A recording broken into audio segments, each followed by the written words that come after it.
November 29, 1943. Late morning over northern Germany. At 24,000 feet, a B-17 flying fortress flies straight and level. It does not maneuver. It is not allowed to.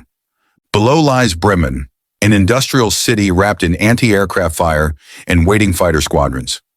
Inside the thin aluminum fuselage, 10 men perform familiar motions, drilled into muscle memory through months of training. At the farthest point of the aircraft, isolated from the rest of the crew, a 19-year-old tail gunner kneels behind twin .50 caliber machine guns. He does not look down at the target. He looks backward, into empty sky where German fighters will soon appear. Then Flak finds its mark. Metal screams. The structure begins to fail. In a matter of seconds, the bomber is torn in half. The forward fuselage falls away, and the tail section follows, still occupied, already wounded, with no clear escape. As it drops 4 miles through hostile airspace, the gunner keeps firing. His name is Staff Sergeant Eugene Moran.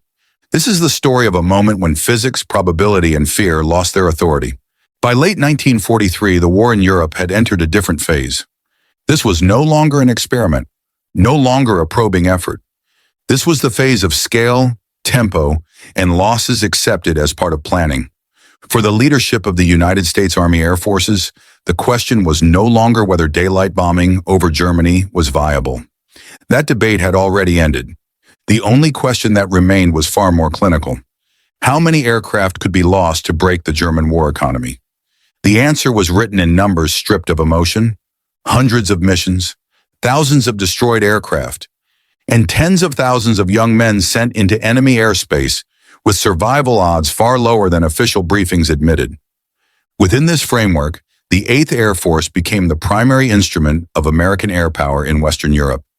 Its task was unambiguous: to strike the heart of German industry through precision daylight bombing, something Britain had attempted but never embraced at this level of risk.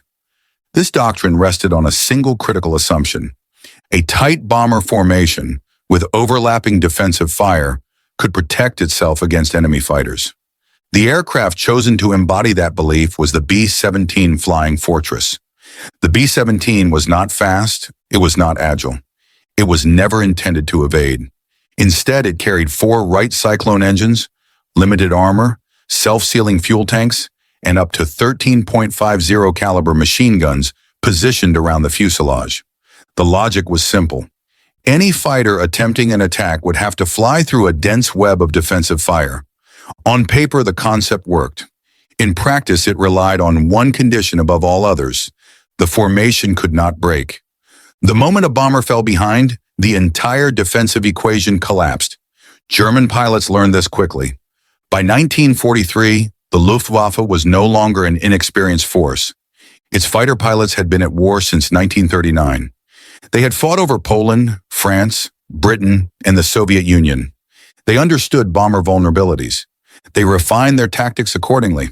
Attacks were coordinated. Approaches favored the rear and lower angles of the bomber. Cannons replaced lighter machine guns. The objective was not always immediate destruction. Often it was enough to cripple an engine. A damaged bomber could not maintain formation, and a bomber outside formation rarely survived. Among the strategic objectives identified by American planners, Bremen consistently ranked near the top. This was not simply a city. Bremen was a nexus of German war production: shipyards, aircraft manufacturing, submarine infrastructure, transportation, and logistics hubs. At the same time, Bremen was among the most heavily defended locations in Germany. Multiple layers of anti-aircraft guns, early warning radar, fighter bases positioned to intercept inbound formations.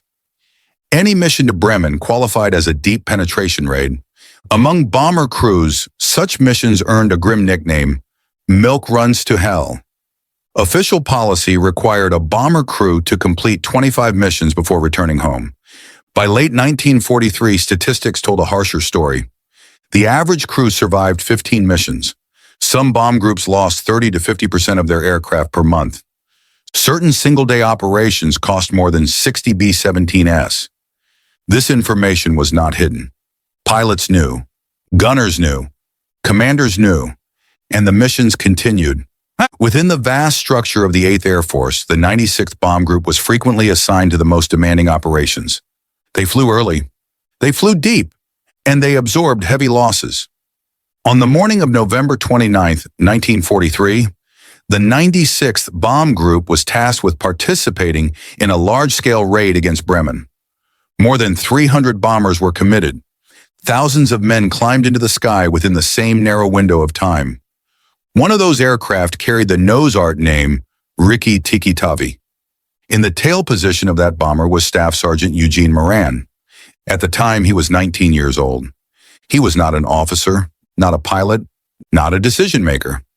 He was a tail gunner, the most isolated and vulnerable position on the aircraft. Moran had grown up on a dairy farm in Wisconsin. He enlisted as soon as he was eligible. He learned to shoot early in life, as many rural Americans did. The Army Air Forces needed men like him, quick reflexes, steady hands, tolerance for isolation, and acceptance of a brutal reality. If the bomber was attacked from behind, the tail gunner would be the first target, and often the first to die. In the rear compartment, Moran worked alone. No immediate exit, no nearby crew, only 2 machine guns in the sky behind the formation. The B-17s lifted off from their English bases into cold air. Engines roared. Aircraft climbed in sequence. Formations assembled slowly, deliberately. There was little conversation. They had done this before. As the bombers crossed the North Sea and entered German airspace, anti-aircraft fire began. Black bursts appeared ahead of the formation. Each one represented a shell capable of tearing through aluminum and flesh. The bombers did not maneuver. They were not permitted to. To evade would mean breaking formation and condemning others. In the tail, Moran scanned the sky behind him. He knew what came next. At cruising altitude above 24,000 feet, a B-17 formation was not a single mass. It was a fragile structure maintained by speed, spacing, and absolute discipline. Each aircraft held a precise position relative to the bombers around it. Too close and evasive movement risked collision. Too far and defensive fire left gaps. For the 8th Air Force, formation flying was not simply a method of navigation. It was a system of survival, and that system came under immediate pressure as the bombers approached Bremen. German air defenses did not need to see their targets to destroy them. Anti-aircraft batteries around Bremen were pre-calibrated for standard B-17 operating altitudes. Crews calculated in advance. Bomber speed, approach vectors, shell detonation timing. When the formation entered the engagement zone, the sky ahead was no longer empty. Black bursts appeared. They did not drift like clouds. They bloomed, vanished, then reappeared elsewhere. Each burst represented a spreading cloud of metal fragments moving at lethal velocity. The bombers did not evade. They were not allowed to. Any aircraft that maneuvered risked disrupting the formation behind it. Pilots understood this, and they held their course.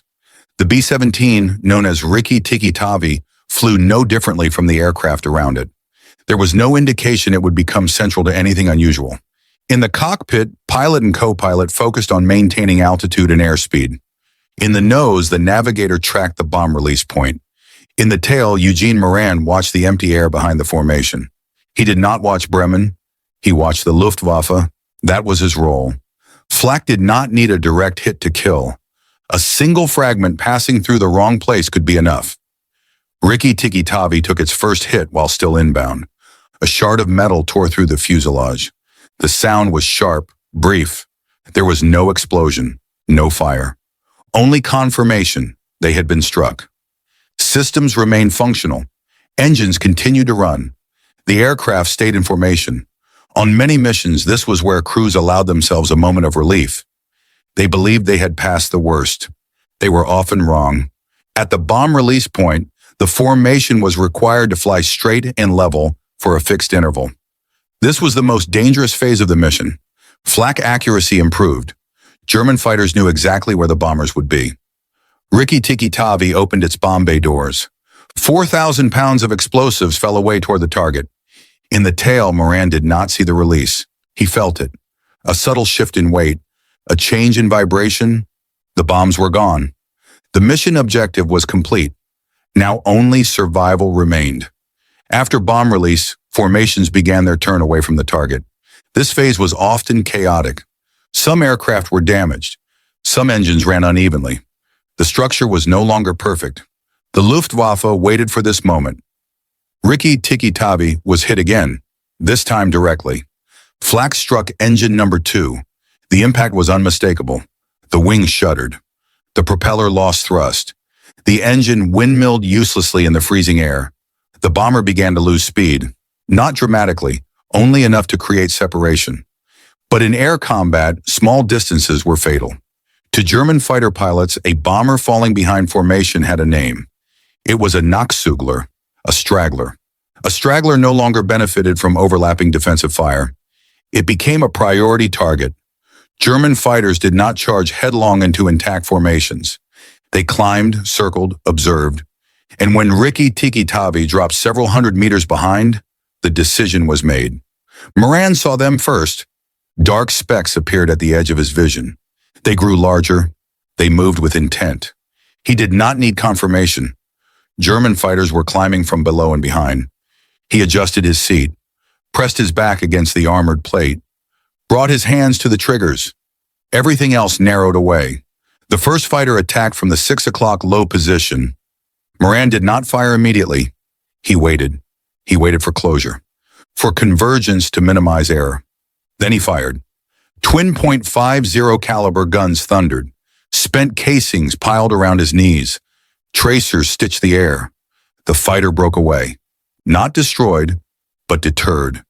This was not victory, it was a message. This aircraft could still fight back. Luftwaffe attacks were rarely solitary. Fighters came in pairs. One drew fire.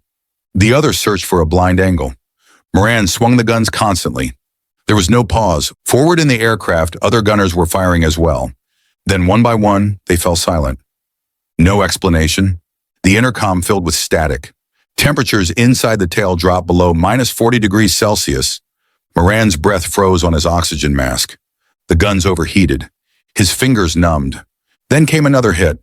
A 20mm cannon shell struck the rear fuselage. Metal screamed.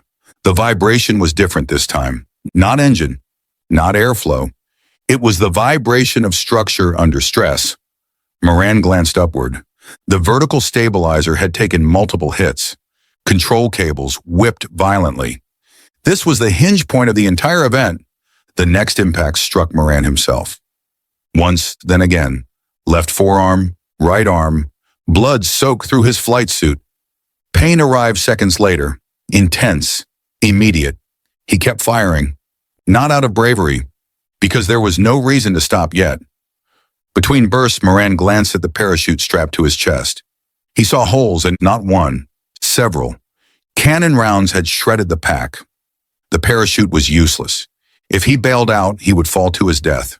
The information registered instantly. Then his mind set it aside. The Luftwaffe was still attacking. Another sound cut through the chaos. Not gunfire, metal tearing. Moran felt a sudden shift in force. The floor tilted. Then he saw what no tail gunner ever expects to see. The forward fuselage was separating.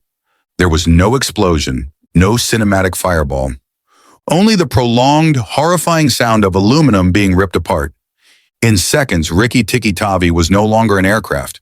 The wings, the engines, the cockpit, the bodies of crewmen, all of it fell away. Moran remained inside the tail, falling. At this moment, the rules of aerial warfare ended.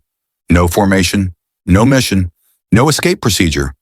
Only one man, a severed tail section, 2 machine guns, gravity. But the German fighters were still there, and Eugene Moran could still pull the triggers. When the forward fuselage of the B-17 vanished, there was no clean transition. There was no sensation of beginning to fall, no moment like stepping off a cliff, no reference point for the mind to anchor itself. Only an instantaneous collapse of reality. The sound of engines disappeared. Stability vanished. Up and down lost meaning. The tail section, still containing Eugene Moran, became an empty metal shell, violently seized by wind and gravity from every direction at once. It did not fall straight. It tumbled. The tail section of a B-17 weighed several thousand pounds. It still carried a vertical stabilizer, horizontal stabilizers, aerodynamic surfaces designed to control flight. Once separated from the main fuselage, those surfaces did not stop existing. They continued to interact with the air. As a result, the tail did not drop like a stone. It rolled, yawed, slid, then accelerated again. Acceleration was not constant. At one moment, Moran was crushed into his seat, his chest compressed by force. The next, he was lifted upward, his head slamming into steel framework. There was no rhythm, no cycle, only the continuous violence of shifting G-forces. The human body is not designed to endure unstable acceleration, repeated impact, rapid pressure changes, total spatial disorientation. Moran had already been wounded.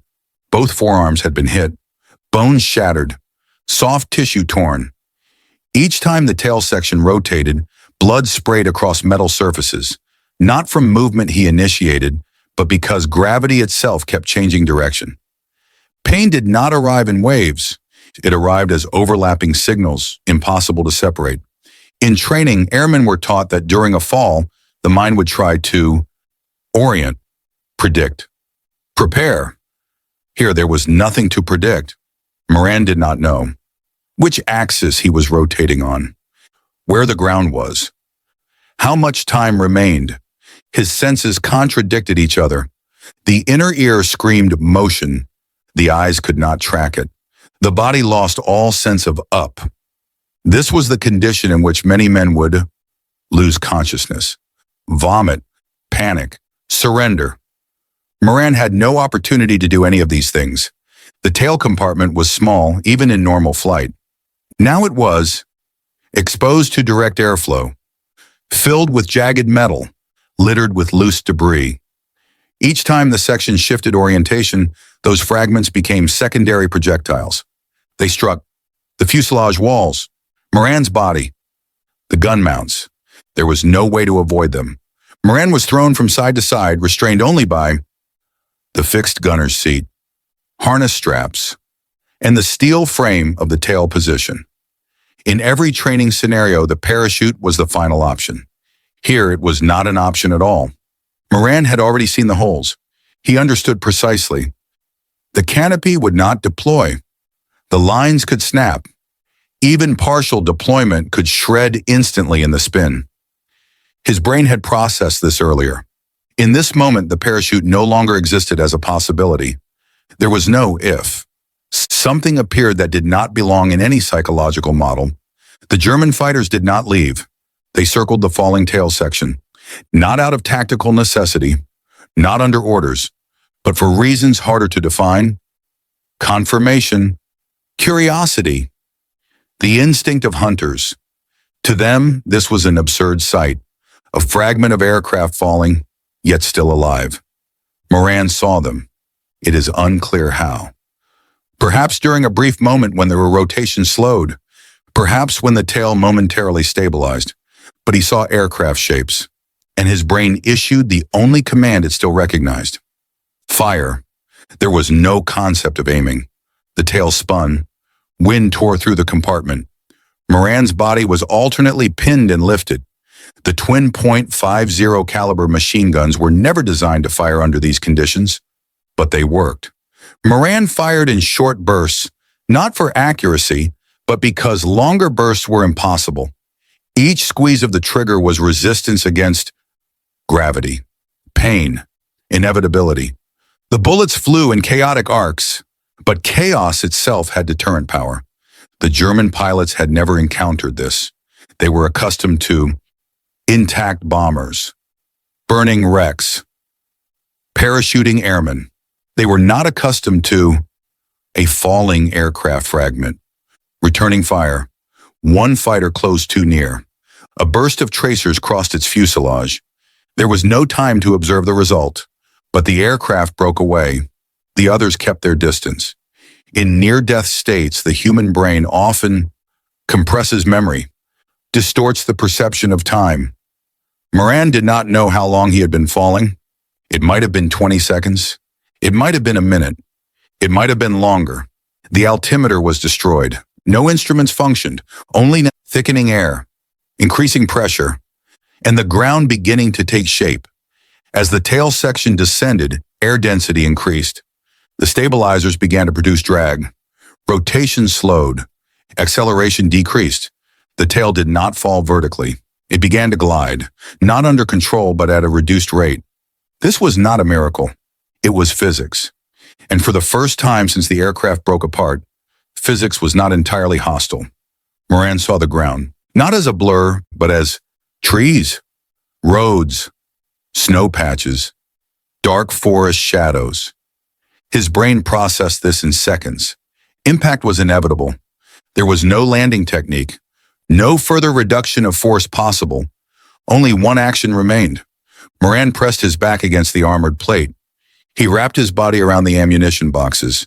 He did not let his arms fly free. He did not allow his torso to be thrown forward. This was not calculated thought. It was ingrained crash survival instinct, though never trained for conditions like this. The tail section struck the first treetop. Not a stop, a tearing. Branches snapped, metal ripped further. Some energy dissipated. Then the tail rotated again. Multiple branches struck at once. Sound became meaningless. Only vibration traveled through bone. The vertical stabilizer wrenched violently. A portion tore away. The tail lost more mass. Frozen earth. The tail hit at a speed still sufficient to kill. Steel warped. Moran was thrown forward. His head struck the frame. White light, then silence. There was no secondary explosion, no continuation of battle noise, only wind in trees, cooling metal, and a body that had not yet stopped breathing. Moran was alive, not fully conscious, unable to move, but alive. There was no clear moment of waking. Consciousness returned to Eugene Moran in fragments. Gray light filtered through broken branches. Cold air cut into his lungs. The smell of torn aluminum, scorched wiring, and splintered wood filled the space. His body no longer responded as a single unit. Both arms were immobile. Each breath sent sharp pain through his chest. His head felt heavy, as if pressure were building from inside. He did not know where he was, but he understood one thing clearly. He was not dead. The full extent of his injuries revealed itself gradually.